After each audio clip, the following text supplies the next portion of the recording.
जय साईं राम। ये तो सभी जानते हैं कि साईं बाबा की जीभा पर हमेशा ही श्री राम जी का ही नाम रहता था।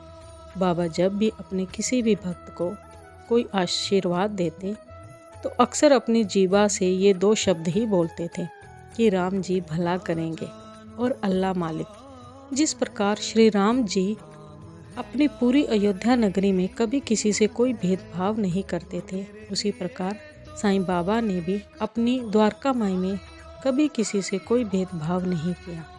साईं बाबा ने भी सबको एक समान ही समझा है। तो आइए आज बात करते हैं कि भगवान श्री राम जी ने किन्नर समुदाय को क्या आशीर्वाद दिया और जानते हैं उस आशीर्वाद के पीछे की कहानी। आज की कथा हमें एक अद्भुत संदेश देती है कि ईश्वर के लिए ना कोई बड़ा है ना कोई छोटा, ना कोई ऊंचा है ना कोई नीचा। ईश्वर के लिए केवल भक्ति ही सबसे बड़ा रूप है। यह कथा है भगवान श्री राम जी और किन्नर समुदाय की। जब श्री राम वनवास के लिए अयोध्या से निकल रहे थे तब पूरी अयोध्या उनके पीछे चल दी थी। पर जब भगवान ने गंगा तट पर पहुंचकर कहा, अब सभी लोग, सभी स्त्री, सभी पुरुष, सभी बच्चे वापस लौट जाएं।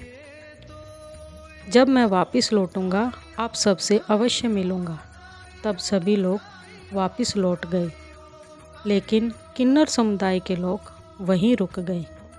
और फिर समय चलता गया और 14 वर्ष बीत गए।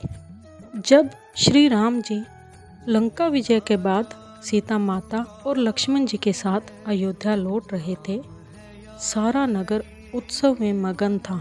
चारों ओर जय जयकार हो रही थी। तब श्री राम जी की दृष्टि उन किन्नरों पर पड़ी जो आज भी उसी स्थान पर बैठे थे जैसे 14 वर्ष पहले बैठे थे। तब श्री राम जी ने उनसे कहा, वत्स, तुम लोग यहाँ क्यों बैठे हो? तो किन्नरों ने हाथ जोड़कर कहा कि प्रभु, वनवास जाते वक्त आपने सभी को ये आज्ञा दी थी कि सभी स्त्री, पुरुष, बच्चे अपने अपने घर को लौट जाएं। जब मैं वापस आऊँगा तो सभी से अवश्य मिलूँगा।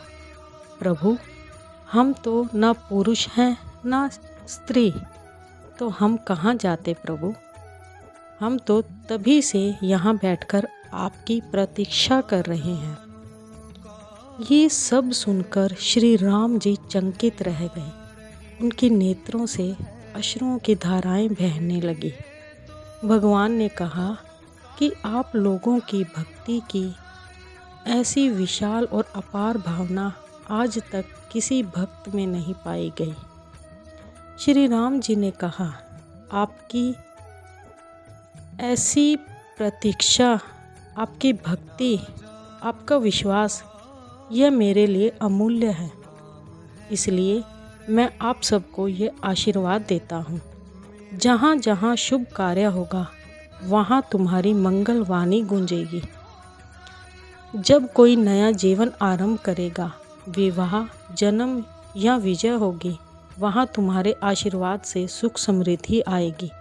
तब से लेकर आज तक किन्नर समाज जहाँ भी आशीर्वाद देता है वहाँ श्री राम जी का वही आशीर्वाद जीवित होता है। बोलिए श्री रामचंद्र भगवान की जय। और पूरे किन्नर समुदाय को मेरी तरफ से कोटि कोटि नमन। साईं बाबा भी अपनी वाणी में सबको ये संदेश देते हैं, जो सच्चे मन से प्रतीक्षा करता है ईश्वर स्वयं उसके पास आते हैं। जैसे श्री राम जी ने किन्नर समुदाय को आशीर्वाद दिया, वैसे ही साईं बाबा हर सच्चे भक्त को अपनी कृपा देते हैं। रूप नहीं, भाव ही साईं का सच्चा दर्शन है। जय सिया राम जी। ओम साईं राम जी।